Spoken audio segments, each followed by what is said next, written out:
Before we do the introduction, I have a quick clip that I wanted to show first. Hey guys, Ramit, Sethi here. I'm actually in this studio right now here in San Francisco recording some videos for another project. Today I want to talk about social skills and how I used to be a freak of nature. You have funded your 401k, you funded your Roth IRA, and it is all automatic. How's it going? I'm Chase Jarvis. I'm an artist and an entrepreneur, and I'm lucky enough to be sitting here with my man, Ramit. It's because we really got deep into the psychology of becoming the best. Yeah. I want you to ask yourself the same question. What business are you really in?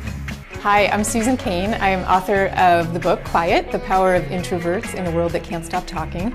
Your book made that very clear. And as you mentioned, it's almost, in a word, stigmatized. I'm Pamela Slim, author of Escape from Cubicle Nation and the upcoming Body of Work. Hi everybody, I'm Chris Carr and I'm the founder of chriscarr.com. Thank you for coming in. If I asked you what percentage of your income do you invest back in yourself, what would you say?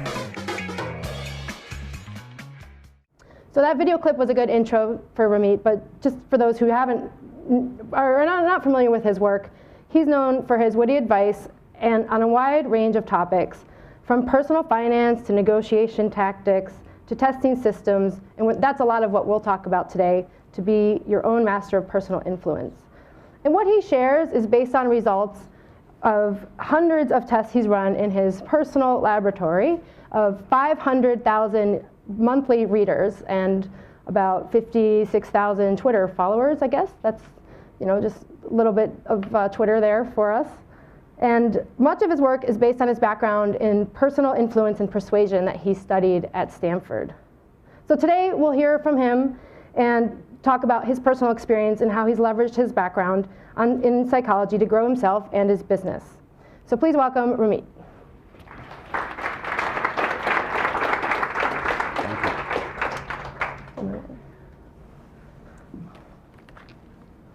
How are you today? I'm great.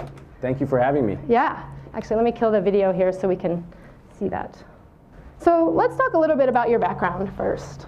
And we've known that you have worn many hats. You've been an entrepreneur, a best-selling author, business owner, financial guru, and you started out as that finance blogger a couple of years ago. So you even spoke here at Google a couple of years ago about that book, I Will Teach You to Be Rich. So tell us a little bit about where you've come from. Like, where have you been, and how did you go from being that entrepreneurially minded person, graduate, to where you are today?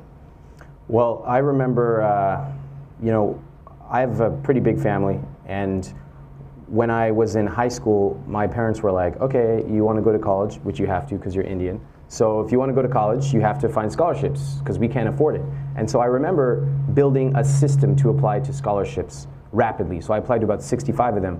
And it occurred to me, like, I love the systems part of this. Like, I built a system. That's one of the systems I'm most proud of because I applied in a really cool way and I ended up paying my way through school. And I took that first scholarship and I invested it in the stock market. This is like 99, 2000. That's what you do, right? And then I lost a lot of money and I was like, okay, I better learn how this money stuff works. And so I started reading books on personal finance and investing, but at the same time I was studying psychology and persuasion. And you remember that book, The Emperor Has No Clothes? I do. And it's like, movie too. Yeah, and I'm looking at this advice that everyone's telling us. Keep a budget. Stop spending money on lattes. And I'm like, nobody does this. Nobody listens. My friends, the people in this room, they don't want to stop spending money on lattes. They want to live a rich life. They want to go out, they want to buy a round of drinks for their friends, maybe they want to live in an awesome apartment, or even have 2 apartments. And so this typical advice just didn't make sense to me. And I started applying what I had learned in the psychology area to money. And I started trying to teach a class, which nobody ever came to. And so I was like, all right, these lazy kids, maybe they'll read a blog if I post a blog.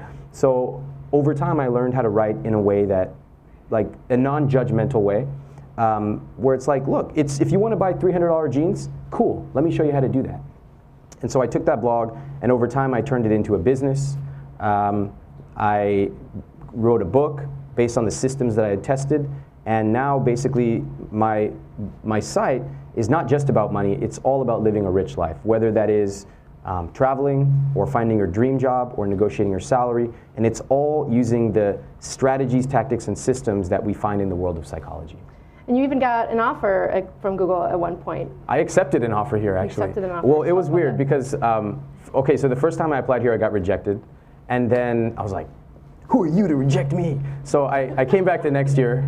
This is why I'm unemployable. So I came back the next year, and I applied again, and it was like a 4-month interview process. Okay, so like they're just like stringing me along. And then I was like, look guys, I have like 5 other offers and I need a decision. And they're like, okay. So they made me the offer. And it was APMM, which was a great offer, and I was, I felt like, wow. And I decided to come here. So I accepted the offer, and then they were like, why don't you take some time off? You've been in school for a long time. And I was like, oh, I will. So they're like, what do you need, like 2 weeks? I was like, I'll come back in 3 months. So I take 3 months for the summer. And at that time, my friend was like, hey, come work on this startup. And I started working on it. It was called PB Wiki, and it really took off. And so I came back to my recruiter at the end of the summer, and I was like, can I have a little bit more time? And she goes, what do you need, like a week or 2? I was like, how about 2 years? And she's like, I don't think so. So I decided to go work at the startup. And that was a very tough decision for me because a lot of my friends worked here. The company was amazing. The position was amazing. But ultimately, I decided to go the startup route. Yeah, but you came in for the free food. I came in all the time. I mean, you don't make that much money as a startup entrepreneur, and then you have all these friends. So I'm coming in like 4 times a week to eat lunch, but I'm always going with different friends. Yeah, that's a good tactic to take. They didn't catch on for a long time. It's a good strategy. Good to share.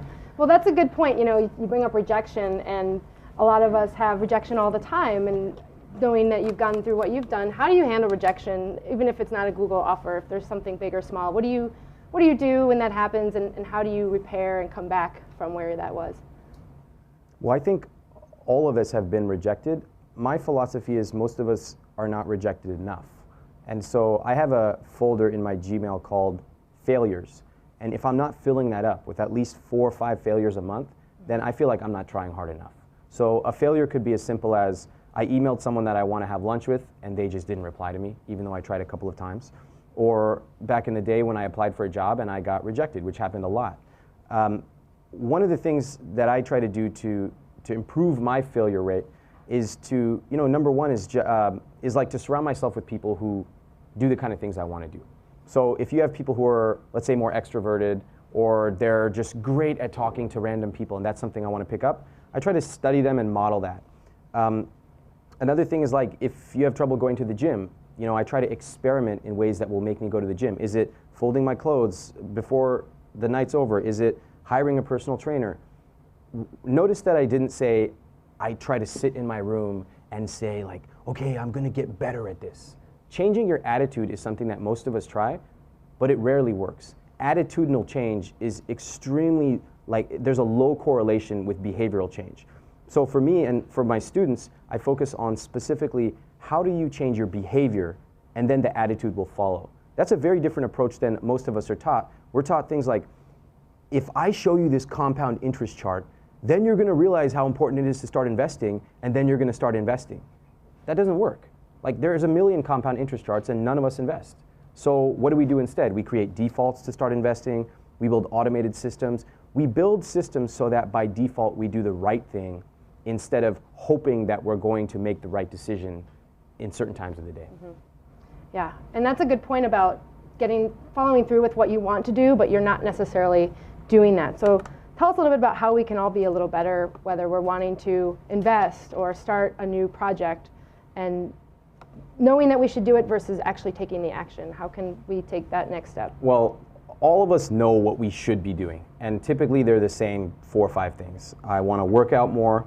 I want to have better relationships with the people around me. I want to eat better. I want to travel more. I want to save my money and invest.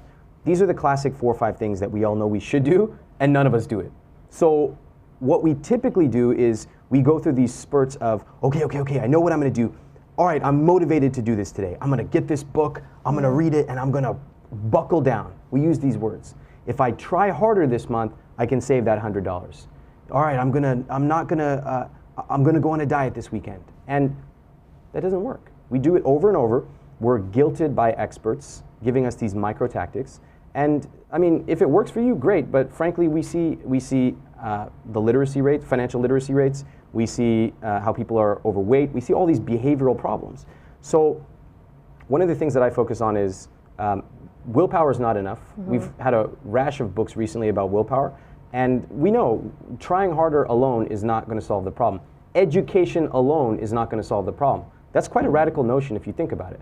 Because think about what most money experts believe. They say, let's teach these kids about financial literacy. What kid ever woke up in the morning and said, yeah, I want to be financially literate? Nobody. What do they say? They say, I want to be rich, right? And so speaking in our customer's language, whoever it may be, and this is what we do from a technical design perspective, this is what I do from a copywriting perspective, I can sit around and talk about financial literacy and exactly 0 people will care. Or I can talk about living a rich life, automating your money so you can get on with your life because no one wants to be a money expert or a negotiation expert. And in my experience with my testing, that is likely to really generate behavioral change. And speaking of your site, I Will Teach You to Be Rich, where a lot of this is done, that name itself seems a little weird. Oh, does it? It seems so normal to me. So tell us a little bit about what that's all about. Well, I was sober when I picked the name. I was a college kid, but it wasn't like I was, I was just having a normal day, and I was like, oh, let me pick this name.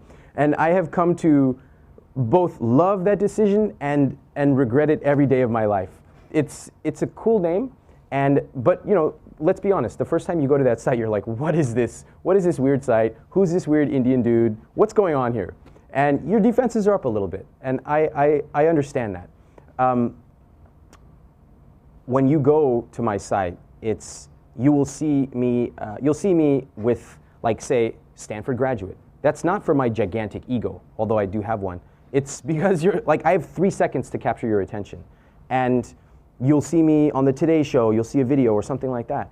What I want people to know is living a rich life is only in a small part about money, but there's so many other things that I talk about. So we talk about negotiating your salary, finding your dream job, starting a side business.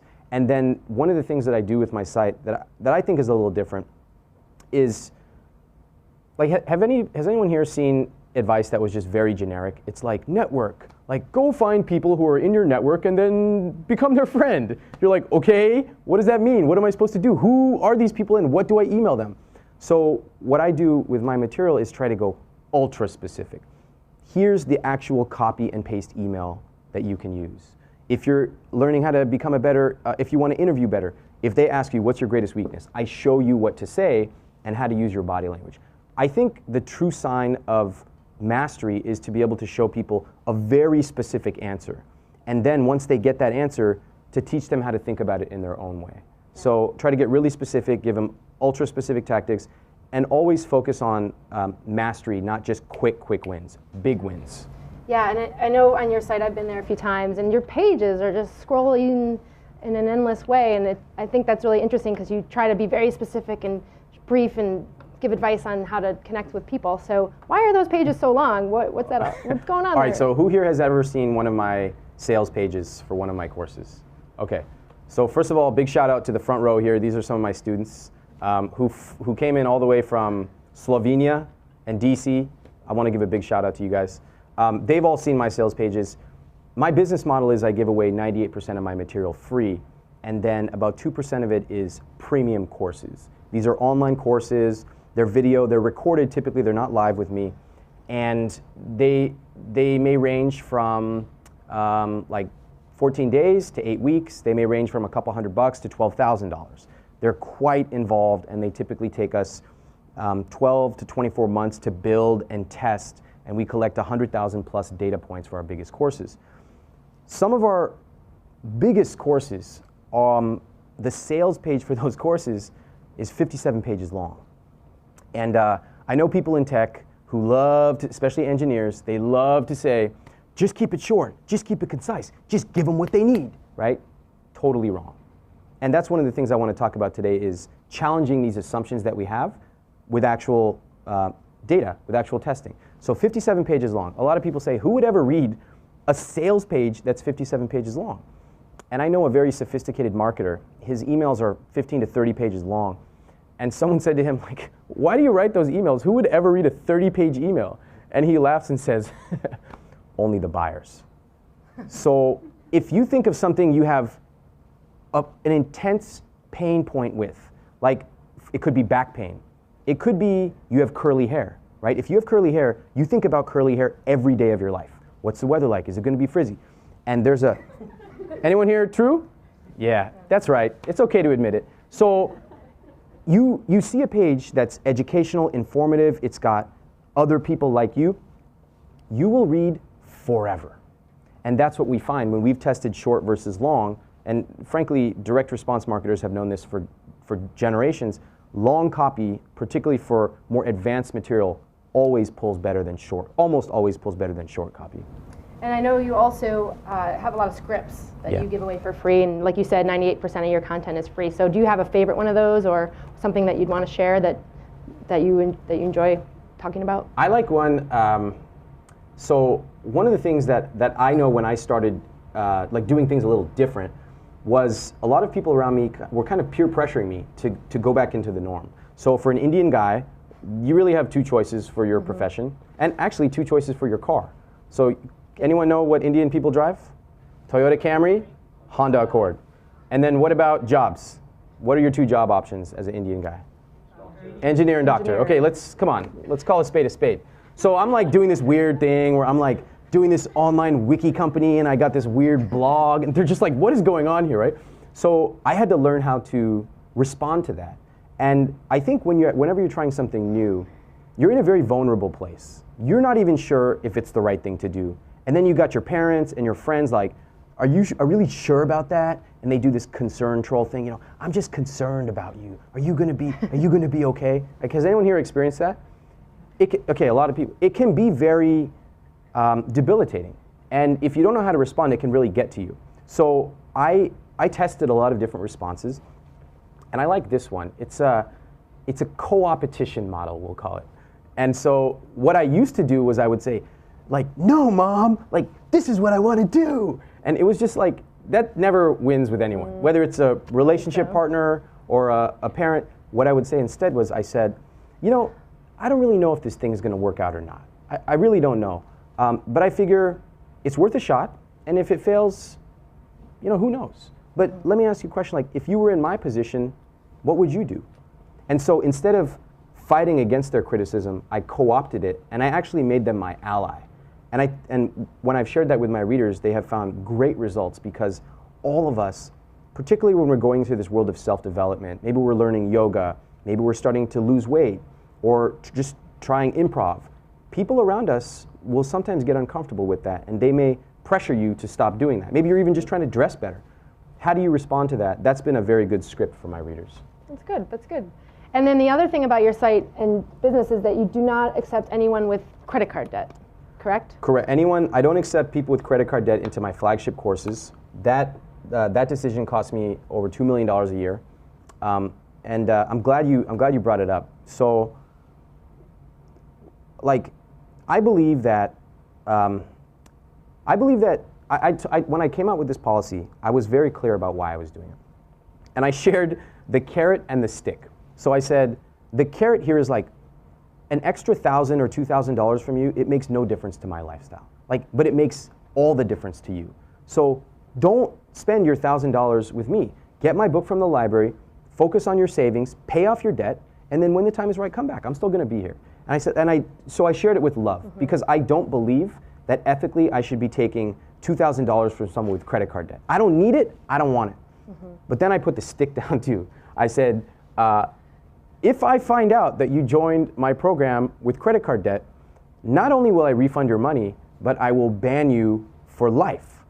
And so people are like really scared of me on my site, which I love. I'm like, great. And so, and still people, they defy me. They still join the course with credit card debt sometimes, and we find out. And then we have to ban them. We put them on what's called our DNS, do not sell list, and they're banned forever. But I believe that when you start to become very good at persuasion, it's like any skill. You can use it for good, or you can use it for nefarious purposes. And so I have a very clear ethical guideline on who do we sell to and who do we not sell to. And I believe that if my simple ethical guideline is, if everyone were rational and everyone had all the information in the world, just assume for a minute, would they make this decision? Would someone with 20 grand of credit card debt pay $3,000 for a course? Probably not, if they understood how interest rates work and stuff like that. They may not understand it, but I understand it. And so it's my obligation to not sell to them. But on the other hand, if it is right for them and I know it could help them, then it's my obligation to sell aggressively to them. That's my basic sort of ethical compass for the business. Got it. Okay, so let's talk a little bit then about mastering influence and more about that psychology behind it. So you have a lot of connections. You've got contacts from Tim Ferriss, the 4-Hour Workweek, Seth Godin, the marketing maven, Pamela Slim, Chris Carr, the folks we saw in the video. And how do you do that? Put your best foot forward and keep an eye on the business that you have. And then what advice would you give us in this room or on the web, what we can do to maintain and start those relationships and connect in that way? Well, I think that more and more people are looking for genuine connections, and the way I made friends with a lot of those people was just to email them. I just said, hey, and I always try to add value. One thing that you'll find with especially people who are really, really time crunched is everyone wants a piece of them. So if you look in any of those people's inbox, they get like 1,000+ emails a day. And like 900 of them are people asking for something. Can you send me this? Can you do that? Can you write a blurb for my book? And so it is so refreshing when someone says, hey, I noticed that you've been doing more videos, and I noticed that there's this one thing you could do to increase your subscribers, and by the way, I just did it for you, and here you go. And you're like, whoa, that's amazing. And then that person adds value again and again, and all of a sudden you're like, who is this person? I want to know. Also, whenever I try to email people, I always try to mention any relationship we have. So if I were here, I would definitely be saying, I work at Google. Because a lot of people will take your call if you work at Google. When I was a college student, I told them where to go to college, and like 95% of people would say, cool, let's do lunch. That's just ways that I do it. I think one of the other things to do is what I call the closing the loop technique, and that is to keep people, like always stay top of mind. I don't know how many people here have had this experience, but I know I've met people and I meet them at a conference or I email them and we hit it off well, and then I just forget to email them again. And a year later, I'm like, oh wow, it would be really helpful if I could talk to them, and the relationship has gone cold. So I always like to stay top of mind for them, and typically that means something like emailing them a value-added link or something that they would find useful at least once a month. Hey, here's something I'm working on, just wanted to keep you in the loop, and here's a little trick that I taught my readers, which I love because now 30% of the emails I get use this line. I say, no reply needed. If you think of a busy person, that's actually adding value to them because they don't feel the guilt and urge to have to reply to you. You're like, hey, here's a cool link in the Wall Street Journal. I remember when we talked, you told me about XYZ, so I thought you'd like this article. No reply needed, just thought you would like it. You do that 3 or 4 times, they're gonna be like, this person is awesome. They're adding value to my life and they're not asking for anything. That's how I tried to start building relationships. So no email blasts out to the 500 contacts you have. PCCing everyone. Well, I don't know. Does anyone do that anymore? I don't know. Does anyone do that? I think that sometimes people think that's efficient, or that's a way to get out there. Yeah, like relationships are not about efficiency. You want to be efficient. Try like the dating market. You want to be efficient. You just go up to a guy or a girl. You're like, hey, like that's not how you build a relationship. So I've seen people do the quarterly updates and stuff, and okay, that's fine. I skim it, and then it doesn't resonate at all. I would much rather get just a quick email. It could be 5 lines. Hey, I was thinking of you. I remember what you said about this. You should check this out. Hope to talk to you soon. Bye. That's like so much more effective than a BCC blast. I mean, the fact if you're using the word blast, you've already gone wrong, you know? Yeah. And I think it comes down to genuity and authenticity. So really connecting with that person, researching them a little bit, and just going in on that personalized individual email. Yeah, that's a good idea. I think it's interesting you said efficiency because particularly here in Silicon Valley, we're so deep in the world of efficiency that we think everything has to be efficient. Emails have to be short. Do you know how long my emails are? The ones that people read and buy like a lot of stuff from? They're really long. What happens with that? One, it filters out all the illiterate people. And so I'm like, good, get off my site, just unsubscribe. Here's the link, get away. But then the people who are left are highly committed. They want to read it, provided it's adding value and it's really interesting and engaging. So that, and we've tested it. We've done short versus really long. Why do you think we keep doing long? Number one, it's more fun. I like to write like that. But two, it actually works. So I would urge everyone to step out of the efficiency mindset. Efficiency can be great in certain areas, but if you're building a relationship, you don't be efficient. If you're communicating with someone, efficiency sometimes matters, but like pros and emotional connection also matter. Yeah. Well, it sounds like you've got a really good pulse based on all the testing that you've done on those in this room, the Generation Y, Millennials, Generation X, that kind of thing. So what are some of the challenges that we face as a group in whether it's Silicon Valley or anywhere where we just want to be efficient and that kind of thing? What are some of the big ones that come top of mind? For me, the biggest challenges that I see with myself and with my friends and my students is number one, distraction. We just have an infinite number of things that we could do. And I know just from the last 10 years, I used to be able to focus and just write pages and pages. And now I'm checking my email, going to Reddit, reading Hacker News, checking all this crazy Twitter stuff. Yeah. And I think the second thing is it ties in, which is too many options, right? And we have so many options that it's easy to get paralyzed. And it's a little ironic when we hear older people, like our parents might say to us, you know, when I had a job, I was just happy to have any job. And I took that job and I stuck with it for 30 years. And we're like, that's great, but that's not how the world works anymore. And it's difficult to find other people who understand that, because the only other people who understand that are the people like us who we're going through that same thing right now. We don't have the answers. So I've really spent a lot of time working on how to help my students follow through, how to help them focus, how to remove all these ideas that you have to do this, you have to do that, you have to be on this social network, you have to do all these million things, and really take an 80-20 perspective to say, what are the key big wins that matter, and forget the rest of the stuff. If you just get these 4 or 5 big wins in your life right, all the rest of the stuff falls away. So how do you not get overwhelmed with all of that? Well, I focus on big wins. So let's take money for example, right? Who here feels like they are 100% on top of their money? Okay, we got one nerd in the back who's like, me. All right, I like that. You have okay, I knew it. You have a huge spreadsheet. The only guy who still uses a spreadsheet to manage his money. And who here feels like that there's like something, at least one thing we should be doing more with our money? Probably more like 10 things. Okay, almost every single person in the room. So then when we think about what should we be doing with our money, it's like we wake up in the morning and we could not go to coffee. We could cancel that dinner we have. We could adjust our student debt, change our asset allocation, increase our savings. There's a million things we can do. Mm-hmm. And when faced with these choices, we do the same thing we've always done, which is nothing. What my approach is, and which is based on psychology, is there is a such thing as analysis paralysis. There is the paradox of choice. So what I tell people is focus on the 4 or 5 big wins. Get a dream job, negotiate your salary. Invest automatically so you don't have to think about it. It's not a decision. If you do these 4 or 5 things, it doesn't matter how many lattes you buy. It doesn't matter if you buy a small Coke or a large Coke. It doesn't matter. None of that stuff matters. Those are micro decisions that are irrelevant in the grand scheme of things. People are like, you could save $3 a day.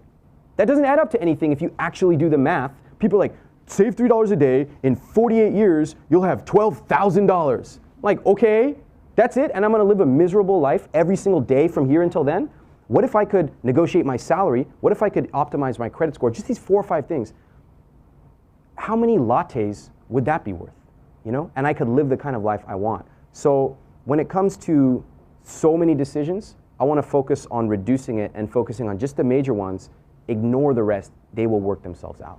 So for us, where we've got these challenges and there's a lot going on in our world, we are all good at a lot of that efficiency stuff, taking tests, getting good grades, especially here at Google. So we want to go off the beaten path. We want to take those risks. We want to work harder to do what our dream jobs are. So how do you take that first step, and like where can we excel to start moving off the beaten path?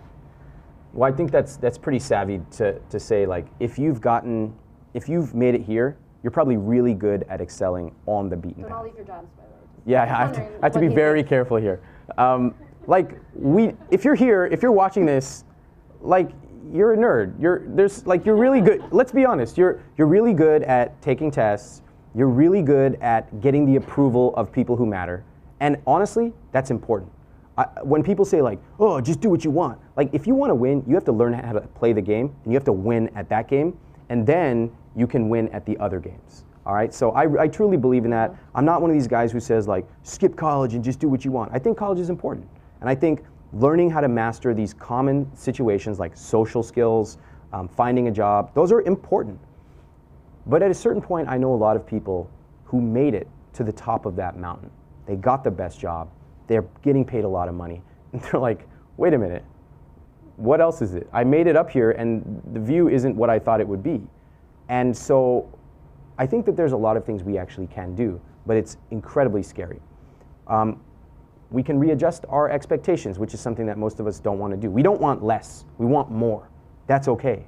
So going along that route, one of the things I like to do is take micro steps. So I always encourage my students to start a side business, not to quit their jobs entirely and try to raise $10 million in VC, but to say, you know what, there's something I like to do. Maybe I'll try it on the side. I'm going to learn how to validate my idea, generate a little revenue, and let me just see how this goes. We can look expansively at saying, how do I improve in my personal development? This is really interesting to me because I have a lot of friends who are, like they work here or they work at top companies, and they are amazing at their jobs. Like they're so good. And the personal development side of it, it's interesting to me because about half of them are super into personal development and half of them are not into it at all. They think it's really weird to read a self-development book. I'm curious, out of the crowd here, who here never reads any kind of self-development? It's okay to admit it, I won't make fun of you. Okay, appreciate the honesty. And then who here reads self-development books or courses or materials? Wow, a lot of, okay, so the people who came here, read self-development, that's shocking. Okay, yes. Amazing. So, all right, love it. So I actually think it's really interesting that there are people who are really good at their jobs. They're at the best companies, and they're not really into self-development. I also think that it's okay to be a weirdo. Like I called people in this room a nerd and a weirdo. I actually love it. Like I'm both of those things, and I'm fanatical about self-development. So one of the things that I would strongly encourage people to do when they're trying to go off the beaten path is to develop themselves professionally, whether that is books, courses, coaches, could be free, could be paid. Find people who can show you, like save you years of heartache by nudging you in the right direction. That's worked incredibly well for me. Yeah. So what are you doing right now to have personal development in your life? Are you reading something? Do you have a coach? What is it? I do. I have all of the above. I read, tons and tons of self-development. I have like someone who, one of my mentors is someone who I actually joined his class, and for 15 months I flew from New York to LA for 15 months straight, once a month, just to have 45 minutes with him. And it was it was life-changing. It changed the way I thought about business. I've invested in my health, so food and like training. And like I'm huge on self-development, and it's made a gigantic difference. But even when I think about self-development when I was a college kid, I didn't have that kind of money. But for me, self-development back then was emailing some CEO that I admired and just asking if I could take him out to lunch. And I put aside $20. The funny thing is, nobody lets you pay when you're a college kid, so I saved that money. But back then it was just, that was my self-development. And I think as you get more successful in your career, you can afford to join courses or get a coach or things like that. And truthfully, that has made a huge difference for me.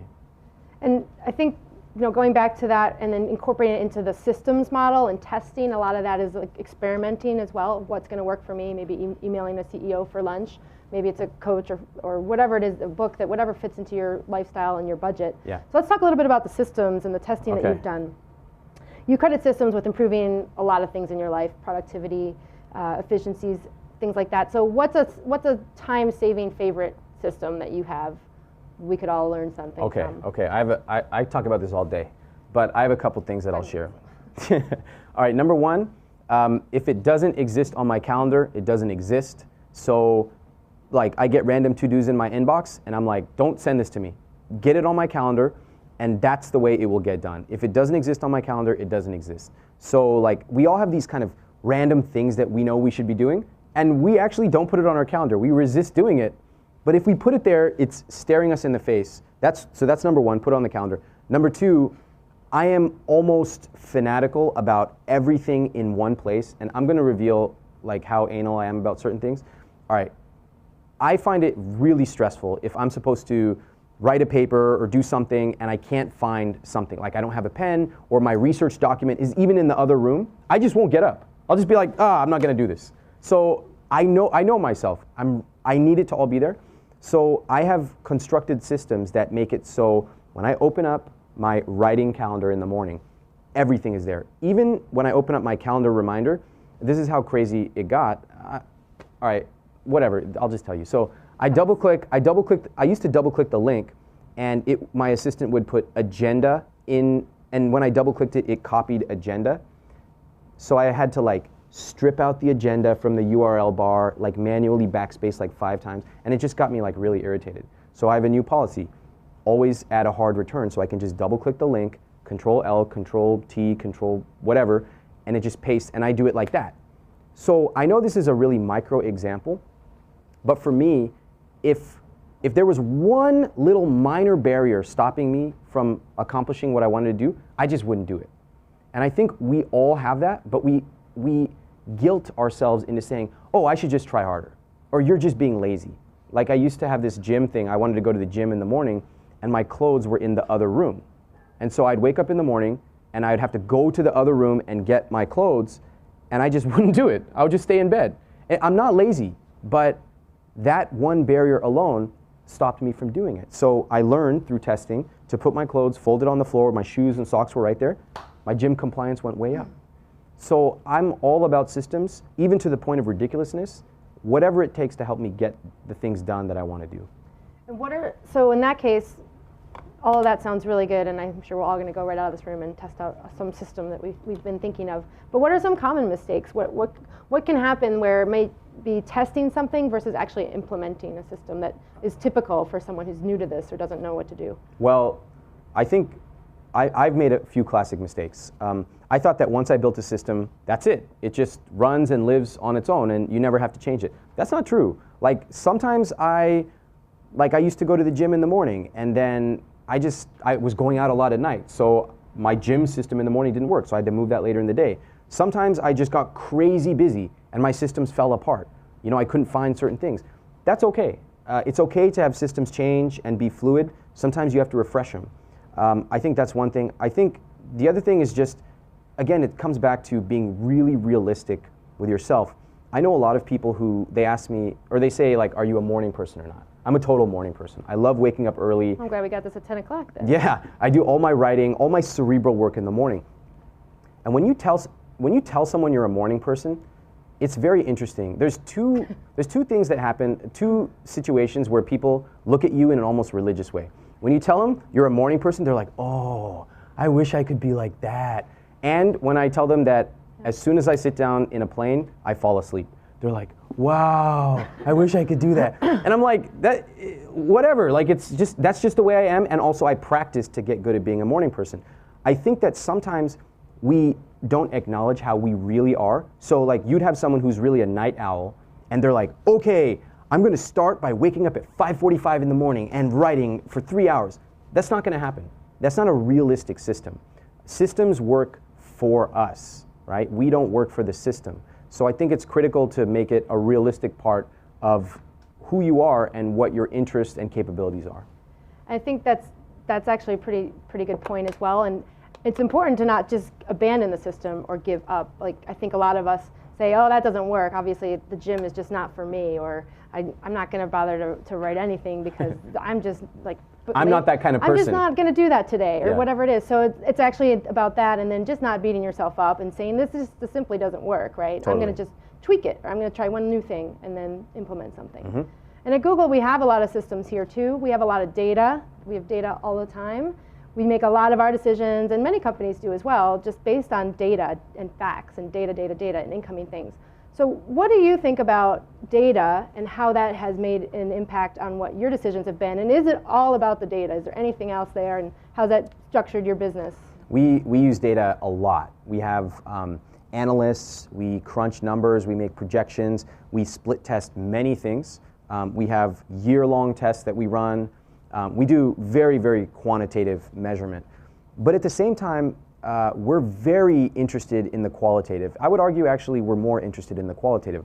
When we design our courses, again, these are the courses they sometimes take 2 years to build and test. We're collecting 100,000, 150,000 data points, and most of those are qualitative. Especially at the early stages, I want to know the words people use. I want to know the emotions they feel. So we're asking all open-ended qualitative questions. In my emails, if anyone here is on my email list, you've seen me say, hey, please reply. I read every response. Has anyone here written back to me and gotten a response? Okay, so if you're on my email list, which has 200,000 plus people, you can write to me, and I'm not saying always, but you'll get a response. I do that because I want that kind of data. When it comes to like art versus science, we look at the data, but sometimes we have to put the data aside just because it's not the right thing to do. So we have like, we had courses where the performance wasn't good, but it was within parameters, and we were just like, this isn't the kind of delivery we want to make for our students. It's not the kind of experience we want, so we pulled the course. But usually the data is very informative for us, and I can talk about what kind of split test we run and our testing vault and surprising results and all that stuff. I love talking about it. But in general, I think most of us could depend on data a little more, but the people who tend to depend on data often don't value the qualitative, which I value above almost all. Yeah, so it's qualitative and quantitative. Yeah. And then knowing that there's these systems we could all implement or think about in a different way now, what advice do you have for implementing that on our personal growth? Like getting it back to that, and where can we go from there? Okay, so I recently ran I'm always running like weird tests, just simple ones. And like one of them was I could take a 30-minute nap, but I couldn't do a 15-minute nap. I would just sit in bed and I wouldn't go to sleep. And I was like, I want to do a 15-minute nap. So it took me 6 months to figure out how to do it. And it was like, and it's like, there's no fancy Excel regression thing that I built. It's like on the back of a piece of notepad paper. I just wrote down a bunch of stuff. What did I eat? Did that work? What time of the day? Did that work? Was I stressed? Like all kinds of crazy stuff. And I discovered what worked for me, and it took me 6 months, and now I can do a 15-minute nap. Same thing here's a test you can do today. Someone comes up to you and they say, oh, what do you do? And most of us have the worst, most boring responses. I'm an engineer, I'm a marketing coordinator, and the person's like, their eyes glaze over and they're just like, okay, bye. What if you could actually test that and make it more interesting? So for me, people used to say, what do you do? And I was like, I'm a writer. And they're like, oh, my cousin too, my cousin's son is trying to become a writer. I'm like, your cousin's son is not a writer, your cousin's son is unemployed. So then I was like, I'm an author. And that got a very different response. And whether it's what do you do, where do you live, like these are questions that we give answers to for our entire lives. And most of us never test responses. All the responses were true, they were all authentic, but just a simple way you word it can get people fascinated in you, or they can just be like, oh, nice to meet you, I'm gonna go get that shrimp cocktail. So that's a good challenge, I think, for us to take away today and maybe try out today too. Just take an experiment. If someone you meet or talks to, what would you say that might be a little different, and come up with how that has affected what your outcome is with that person. That's a good idea. I like or that. Another test, so the social skills ones are really fun. I met a group of people, because my friends, when they get together, they ask you within the first 5 minutes, what do you do? Anyone here, like, are you guys like that? Like, you ask people, what do you do? That's a common thing, right? That's just, because a lot of my friends, they identify with the work they do. I met this group of people who, like, I hung out with them 2 or 3 times and they never asked me what I do. And I was like, what is going on here? But I then said, you know what? I kind of like this because we're talking about stuff that I would normally never talk about. It has nothing to do with my job. And I was like, this is kind of refreshing. There is more to me than my job. So one of the things I did was I just created a little challenge for myself. I was like, the next time I meet people, I'm not allowed to ask them what they do. And it was really hard. I mean, it's really hard for me to do. That's a good one. So I wonder if we take these little micro challenges, how does it help us grow socially? And it really did help me find other ways to be interested in people. Yeah, that's a good one. I like that too. Yeah. So in a couple minutes, we'll open it up for questions, but just a couple closing questions I have for you. What is next, Ramit? What are you going to do? What's on your agenda at this point? You've got a lot of irons in the fire. What are you working on?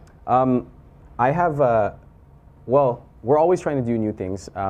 for me, it's all about helping people lead a rich life. And so whether that's in the business world, whether that's with social skills, whether that's with relationship stuff, if it's an online course, that's fine. If it's in person, that's fine. Whatever, we're agnostic to that. We just want to find out how to do it in a way that scales. And using our background in psychology and stuff like that, we look at areas where people have a burning desire and the advice is horrible.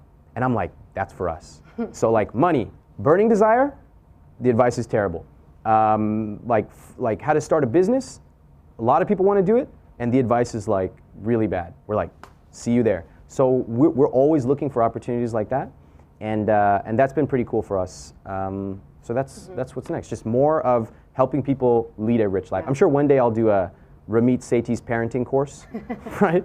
I always said my child is going to pay for its entire existence in its first year of living.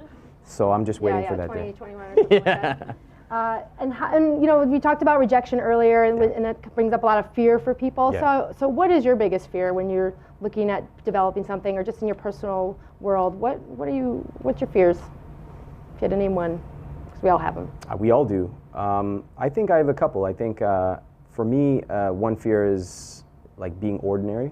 I never wanted to be ordinary, and it made me nervous to see what my path might be if I took the default route. And then I think another fear I have is, I think probably being alone. Like, I'm a very extroverted guy. I need to be around people. One of my New Year's resolutions, every year I try to do something uncomfortable for me. And this year, one of them was seeing a movie alone. Because I'll never go to a movie alone. I never eat alone. I never see a movie alone, ever. I'm like terrified of it.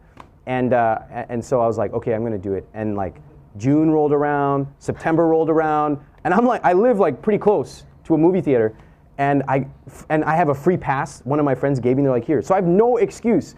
And finally I was like, okay, I'm gonna do this. So I went all in too. I got popcorn. Did you do a double movie, like No. back to back? Should I do that? Okay. I went at like 3 p.m. on a Thursday, and I loved it. But I have to admit, I was nervous. I was like, I thought everyone was looking at me and like, what is this loner doing here? You know what I mean? I was like, it was an irrational fear, but we all have it. Yeah. Like, and I always talk to my students, like, there's nothing to be ashamed of. We all have these crazy fears, because a lot of my friends are like, I love going to movies alone. Like, they love it. They're like, it's peaceful, and I hate it. But I went, and I forced myself to do it, and I have to say, I kind of liked it. I didn't love it, but I'll do it again. So. That's good. Yeah, you took the micro step to get there. Exactly. Great. And then this is the last question I have. What would be the one takeaway from today that you'd want our audience to come out of this to really know more about? One key thing. I would love for everyone here to really challenge the core assumptions we have. One of the simple ones I said was, emails should be really short and to the point. And that's just not true in all cases. I used to be 40 pounds lighter, and I'm not that huge of a guy. And I would say to myself, I'm just a skinny Indian guy. I can't get big, right? That was like real negative self-talk. And it was, if I had challenged my assumptions back then, I would have learned how to actually eat right, lift weights, look like a normal human being. So challenge the assumptions, whether it's social skills, whether it's the business that you're doing. A lot of this stuff can be tested. And I think if you do, you can find out that what a lot of other people have been doing, best practices, they've never actually really tested it. So if that's one thing you take away from today, think of some of the core assumptions. I call them invisible scripts you have, and try to test them in little micro ways. They could really change your life. Yeah, that's good advice. Well, thank you. I want to thank you for coming today, and we'll open up to questions. So we've got a mic going around the room, and we also have a couple that were submitted online, but we'll take the room questions first. Does anyone have a question? For me, what I like to do is just to say, what is one key takeaway that I can implement today, and get really specific. For example, I wouldn't say, I'm going to improve my social skills. I would say, the next 10 people I meet, I'm going to introduce myself in a different way. That's one key takeaway we could take. Or I would say, Ramit talked about invisible scripts. I'm going to Google that, and then I'm going to find out what are my 5 invisible scripts, and how can I dismantle one of those. Again, one of the big ideas behind I Will Teach You to Be Rich is behavior first, then attitude. So a lot of people walk away and they think like, I'm going to change my attitude about money or about negotiating my salary.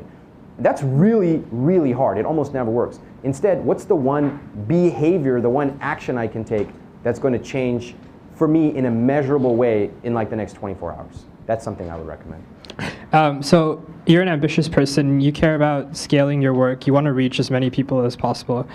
How do you balance that ambition with things you do, like weeding out people from your email list, specifically getting rid of C players from your customer list, things like that? Yeah. So how do I get rid of how do I get rid of the people from my business or email list that I don't want? And I take a pretty clear stance on this. Like, if anyone's on my email list, you're going to be like, what is this guy doing? He's like telling me to unsubscribe. He's like threatening to kick people off. Like, how is this a real email list? And I do that on purpose because I believe that if you really simplify it down, there are A players, B players, and C players. Again, gross oversimplification. Like, the A players are already doing the things they need to do. They're the best. They're already optimizing stuff. The great unwashed masses. Is that offensive to say? I don't know. Whatever. There's a big group of Bs, and they could possibly be As with a little bit of guidance. And in my world, the Cs, maybe someone can help them, but it's not me. That's not my place on this planet. That's not what I want to do. I don't want to work with C players. I want to work with B players and help them become As, and I want to work with A players and help them become A pluses. So I'm very clear about who I don't want on my site, and I tell them to leave. I make it really easy. I write really long things, so people who have a short attention span, they just leave. I tell people, we're not here for frugality. If you want to cut back on lattes, here's the unsubscribe link, and here's some people I recommend. You're not going to enjoy this site. Please go over there. It'll be better for you. I believe that you can, you're doing them a duty, and you're not wasting their time, and they're not wasting mine. So if people don't take action on what I'm recommending, I'm just like, why are we wasting each other's time? I know in the past, I used to hey, you really should come to my class. You should come. And I would try hard, and no one would come. And when I changed that, when I said, here's who I'm looking for, and here's who I'm not looking for, it really made all the difference in making those people more committed. What are the most common mistakes made by average people that severely limit their ability to build wealth? Oh, okay. Good question. One is waiting to start investing until they're rich, when quite honestly it's the other way it works. You get rich, you become wealthy through investing. The other thing is trying to outsmart the market. So, oh man, this is crazy. So many tech people, a lot of my really smart tech friends, they're so smart at their job, and then they think that because they're smart in this area, they're smart in every other part of their life. So they're like, oh, I'm going to invest in aggressive funds and active management. They think they can beat the market. I'm like, you can't. It doesn't matter how good you are at your job. It doesn't matter how complicated your systems that you've built at work are. It's simple, low-cost investing, the stuff I talk about in my book. Automate it, move on with your life. Okay, that's one thing. And then the third thing that I've discovered in the last few years is really mindset about money. As I worked on money, I had to change the way I thought about it. Growing up in an immigrant family, you learn certain values about money. Some are good, some are not good. On the good side, I would say I learned to be frugal. I learned that you don't have to buy everything you want. That was cool. On the bad side, I think I learned that if anyone charged a premium price, I immediately assumed they were trying to rip me off. And that was something that was really deep inside. It was an invisible script, and I had to learn how to identify it and overcome that as well. So I would take those three things and try to work them. How do you make yourself aware of invisible scripts that you don't know are there? That's a very tough question. The quick answer is, number one, there's some introspection that goes on. Number two, I use external frameworks. So I'll say, okay, these are the three things I'm working on right now, and why am I getting stuck at this? And then I do the 5 whys. Why am I getting stuck? Because I'm not productive. Why am I not productive? Because I'm not waking up early. Why? And I really try to dig deep. And the third thing I try to do is surround myself with other people who might challenge me and say, hey, do you really need to be doing that? Or why are you thinking that way? What about this? And when I put those in combination, in concert, those things have helped me find my own invisible scripts, which I'm still discovering. Great. Thanks, Ramit. Thank you for coming today. Thank you, guys. Anyone else wants a book? They're in the back.